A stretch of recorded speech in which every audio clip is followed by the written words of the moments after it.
pays de l'ombre de la mort, une lumière a brillé. Et le verset 5, car un enfant nous est né, un fils nous est donné, et la souveraineté reposera sur son épaule. On l'appellera admirable, conseiller, Dieu puissant, Père éternel et prince de la paix. Alors tout d'abord, on va parler du contexte justement de ce passage. En fait, Israël a été vendu, malheureusement il est sous la domination du peuple assyrien, un peuple barbare, un peuple cruel qui domine sur elle. Et en fait, c'est Dieu qui les a livrés pour justement les corriger à cause de leurs péchés. Et donc voilà, ils sont justement dans ces ténèbres. Mais au-delà de ça, Ésaïe est un prophète, donc ce passage n'est pas seulement adressé à Israël, mais aussi à nous, au monde entier en fait. Les ténèbres ne sont pas simplement les ténèbres que les Israélites vivent à cette époque-là, mais c'est aussi les ténèbres que nous, parfois, nous pouvons vivre dans nos vies. Et donc on va se pencher, on aura un plan qui est sur 3 points. Donc tout d'abord parler des ténèbres, justement, quelles sont ces ténèbres. Deuxièmement, quelle est la solution à ces ténèbres? Et troisièmement, quelle est une application, ou quelles sont des applications qu'on peut avoir pour nos vies? Alors, tout d'abord, ces ténèbres représentent les ténèbres du péché, le péché qui envahit le monde, le péché qui malheureusement domine le monde. On voit ça de partout, par les guerres, et on voit aussi ça par les famines, par plein de choses. Le péché a malheureusement été introduit dans le monde, mais on voit aussi ça dans nos vies à chacun d'entre nous. Qu'on connaisse ou pas le Seigneur, surtout si on ne le connaît pas, voilà, l'immoralité, le mensonge, la méchanceté, l'égoïsme, et aussi dans nos vies à nous qui sommes chrétiens, nous continuons de lutter avec plein de péchés. Et voilà, c'est ces ténèbres-là, ténèbres du péché. Mais il y a aussi, petit 2, les ténèbres de l'ignorance, qui vraiment sont épaisses dans nos vies. Les ténèbres de l'ignorance à propos de qui nous sommes vraiment, notre véritable identité déjà. Beaucoup aujourd'hui malheureusement ignorent qu'on est des créatures de Dieu, qu'on a été créé à son image et qu'on a été créé pour vivre selon sa volonté. Et malheureusement ce sont des ténèbres qui dominent partout dans le monde. Et aussi des ténèbres à propos de notre état, de notre état spirituel qui est vraiment dans un mauvais état sans Dieu. Nous avons tant besoin de Dieu. Mais aussi des ténèbres d'ignorance à propos de qui est Dieu, sa véritable identité. Aujourd'hui, il y a des centaines de religions, de faux dieux, des millions de faux dieux dans le monde. Donc il y a vraiment ce manque de connaissance de qui est Dieu, des ténèbres épaisses justement à propos de cela, et même plus près de chez nous en Occident, beaucoup qui se disent chrétiens malheureusement ont une fausse vision de qui est Dieu. Peut-être un Dieu qui est là pour servir mes besoins, simplement, juste pour me guérir, juste pour me donner des biens matériels, etc. Et donc tout ça, ce sont des ténèbres parce que elles voilent justement la véritable identité de Dieu. Mais aussi les ténèbres de la mort. Les ténèbres de la mort, la peur de la mort. Beaucoup aujourd'hui sont esclaves de la peur de la mort parce qu'ils ne connaissent pas le véritable Dieu. Ils ont leur conscience qui leur dit qu'il y a un jugement, je vais passer devant Dieu et je ne suis pas bien pour l'instant devant Dieu. Il y a les ténèbres de la seconde mort, l'enfer qui guette tous ceux qui ne se repentent pas et qui ne croient pas dans le Seigneur.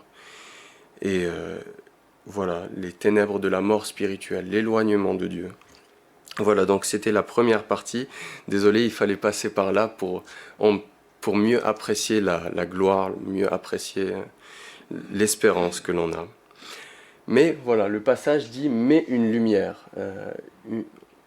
Ceux qui marchent dans les ténèbres ont vu une grande lumière et une lumière a brillé. Nous allons voir donc quelle est cette lumière. Car un enfant nous est né. Un enfant nous est né, un fils nous est donné.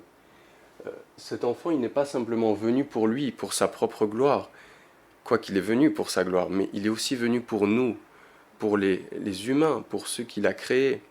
Et c'est une merveilleuse nouvelle. Et cet enfant n'est pas un simple enfant, la souveraineté reposera sur son épaule. C'est l'héritier du trône de David.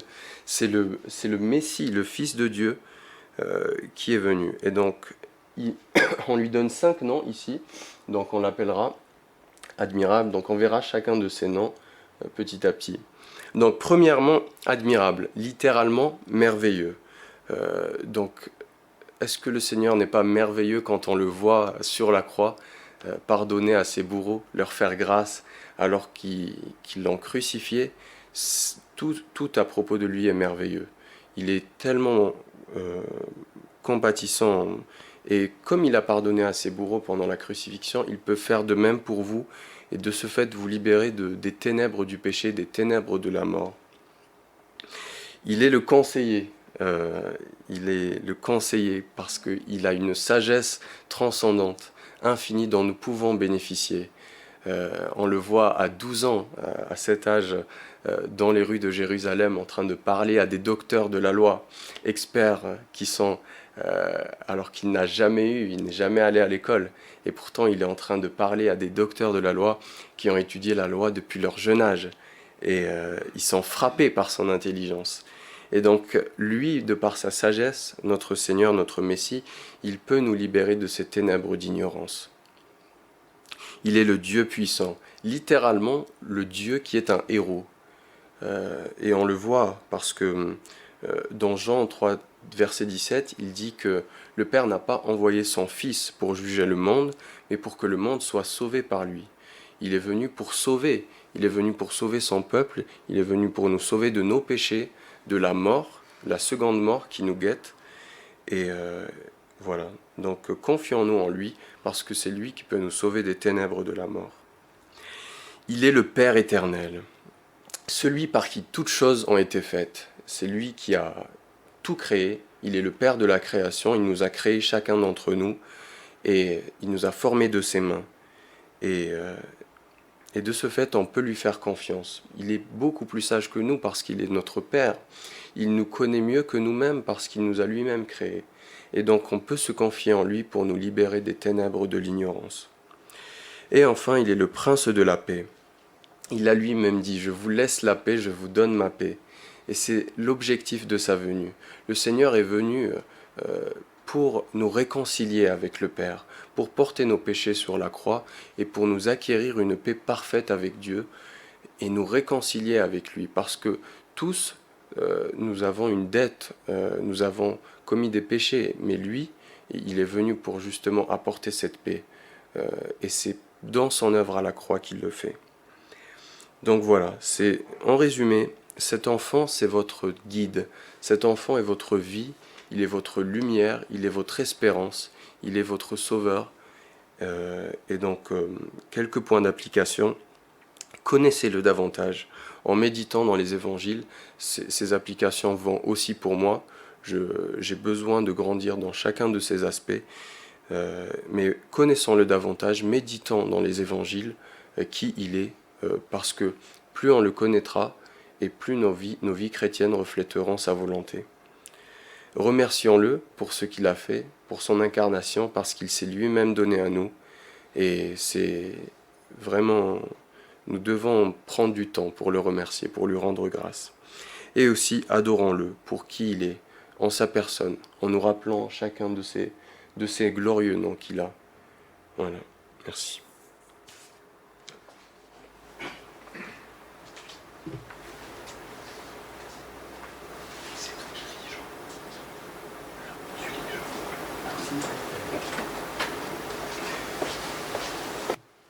Voilà pour la deuxième méditation.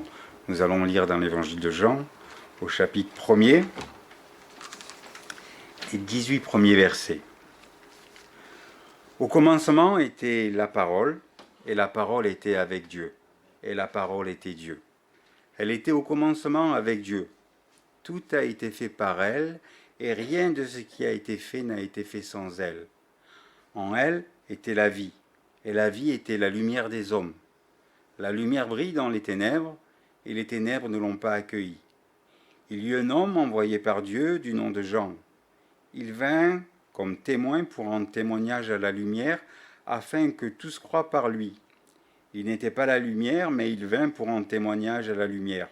C'était la véritable lumière qui, en venant dans le monde, éclaire tout homme. Elle était dans le monde et le monde a été fait par elle et le monde ne l'a pas connue. Elle est venue chez les siens et les siens ne l'ont pas reçue, mais à tous ceux qui l'ont reçue, elle a donné le pouvoir de devenir enfants de Dieu, à ceux qui croient en son nom et qui sont nés non du sang, ni de la volonté de la chair, ni de la volonté de l'homme, mais de Dieu. La parole a été faite chair et elle a habité parmi nous, pleine de grâce et de vérité, et nous avons contemplé sa gloire, une gloire comme celle du Fils unique venu du Père. Jean lui a rendu témoignage et s'est écrié « C'est celui dont j'ai dit, celui qui vient après moi m'a précédé, car il était avant moi. » Et nous avons tous reçu de sa plénitude et grâce pour grâce, car la loi a été donnée par Moïse, la grâce et la vérité sont venues par Jésus-Christ. Personne n'a jamais vu Dieu, Dieu le Fils unique qui est dans le sein du Père, qui l'a fait connaître. Voilà, c'est David qui va nous apporter cette méditation. Merci.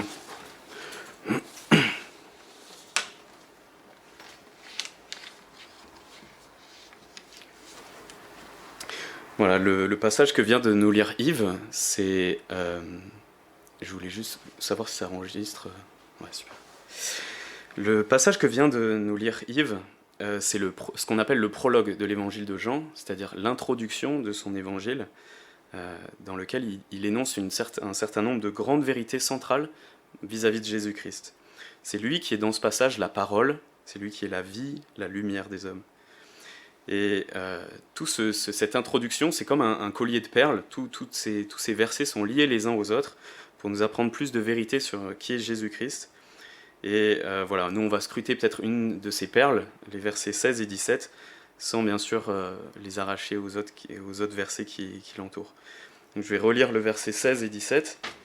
« Et nous avons tous reçu de sa plénitude, et grâce pour grâce, car la loi a été donnée par Moïse, la grâce et la vérité sont venues par Jésus-Christ. » Alors on va juste voir 3 points dans cette courte méditation. Qu'est-ce qu'est venu apporter Jésus? Qu'a-t-il révélé? Deuxième point, comment l'a-t-il révélé? Et enfin, à qui ou pour qui l'a-t-il révélé? Donc, première partie, de quoi est-il question? Qu'a révélé Jésus-Christ? Le passage commence en disant « Et nous avons tous reçu de sa plénitude ». Jésus était rempli de quelque chose. Il était Dieu. Il y aurait beaucoup de choses à dire de cette plénitude-là dont Jésus était rempli. Mais on peut voir le verset juste avant que il est dit à propos de ce que Jésus était rempli au verset 14. Cette parole a habité parmi nous, elle était pleine de grâce et de vérité. Et ensuite, dans le verset 16 que je viens de relire, nous avons tous reçu de sa plénitude et grâce pour grâce. La grâce et la vérité sont venues par Jésus-Christ. On voit que c'est la grâce et la vérité qui sont répétées. Et on va parler du coup de la grâce. Qu'est-ce que la grâce? Et la grâce, c'est avant tout la faveur imméritée à notre égard de Dieu. C'est même plus qu'une faveur ou un cadeau de Dieu pour nous, c'est l'inverse de ce que nous aurions mérité. Nous aurions mérité d'être complètement condamnés à mort, séparés pour toujours de Dieu, mais Dieu nous donne l'inverse. Non seulement il nous rend libres, mais il nous rend enfants de Dieu. À tous ceux qui l'ont reçu, elle a donné le pouvoir de devenir enfants de Dieu, on dit le passage. C'est aussi cette grâce de Dieu, cette grâce donnée par Jésus-Christ, c'est pas seulement un peu de grâce. Le passage dit, non, grâce pour grâce. Ou encore, pleine de grâce. Il y a une insistance sur l'abondance de la grâce qui se retrouve en Jésus-Christ. Et une grâce, bien sûr, pour nos péchés, parce que face à nos péchés et à notre culpabilité, notre condamnation, on a besoin du pardon de Dieu.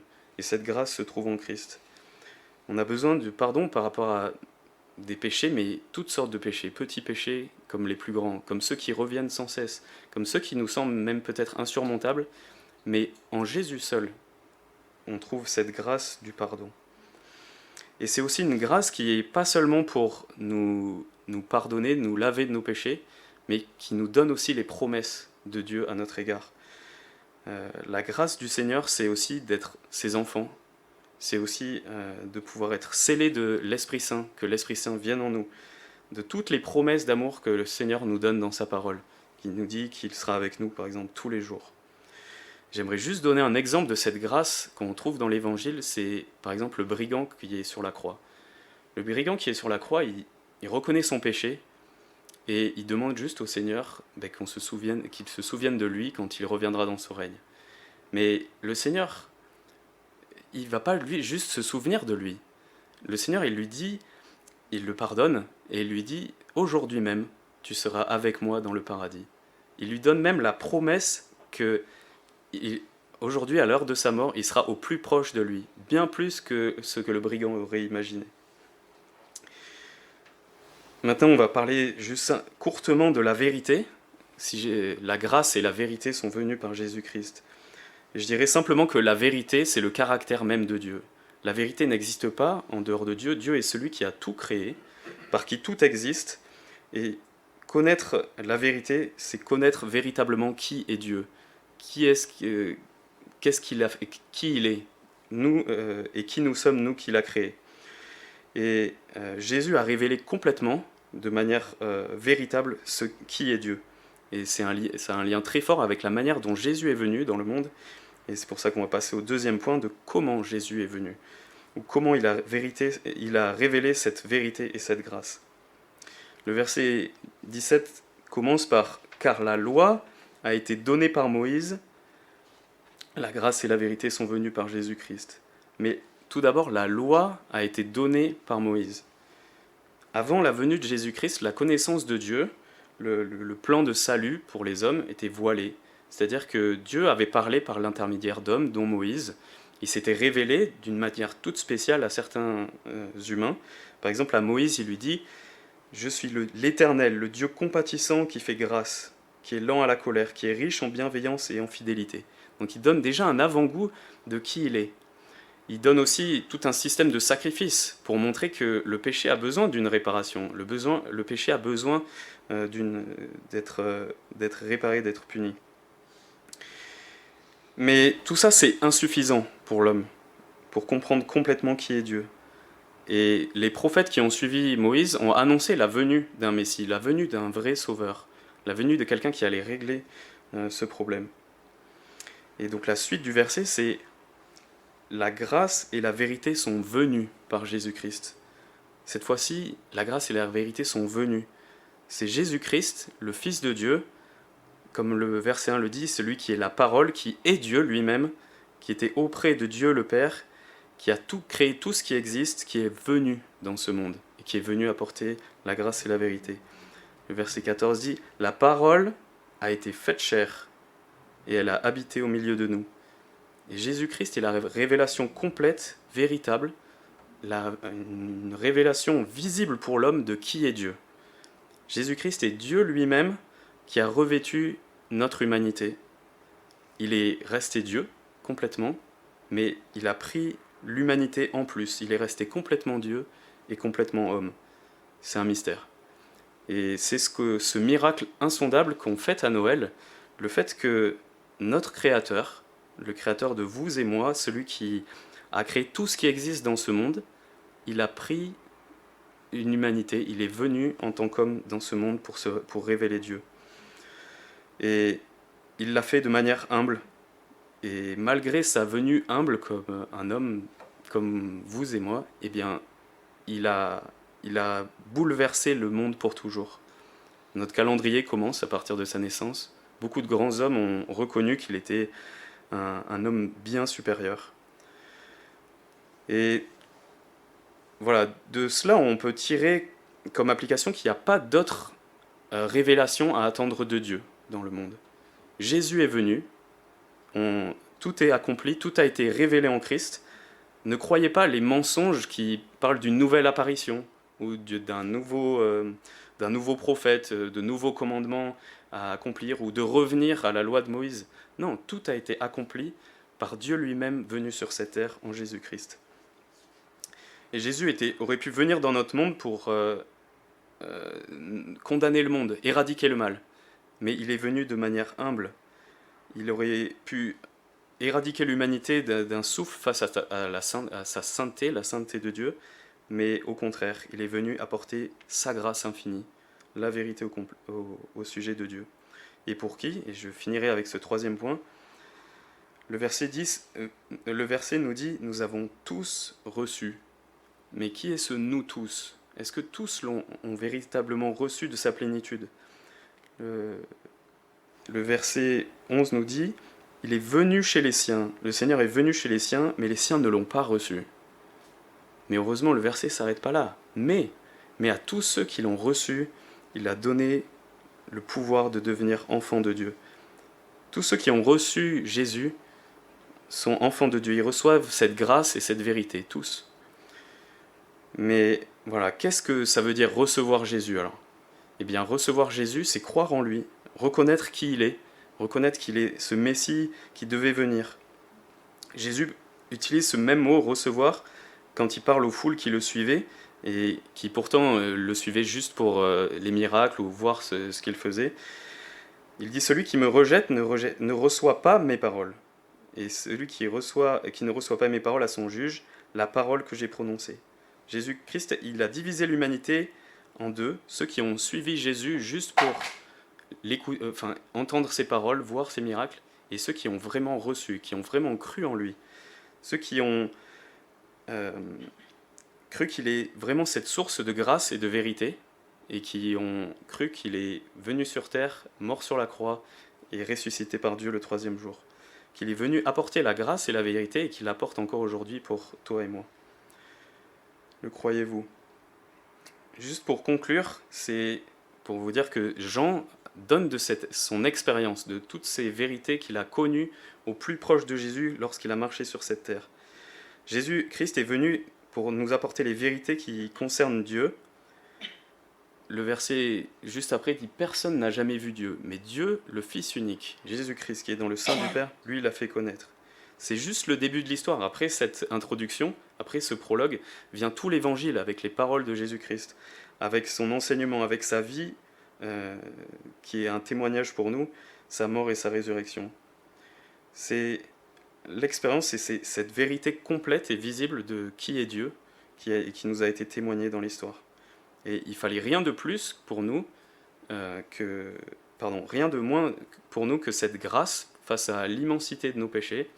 Et il fallait rien non plus de plus que Jésus-Christ, Dieu lui-même, qui vienne sur cette terre pour nous révéler qui est Dieu. Donc voilà, venez à ce Sauveur, si vous ne l'avez pas déjà fait. Croyez en lui. Et puis nous qui l'avons reçu et cru, restons près de lui, apprenons de lui, et recevons tout, mais de lui seulement. Voilà.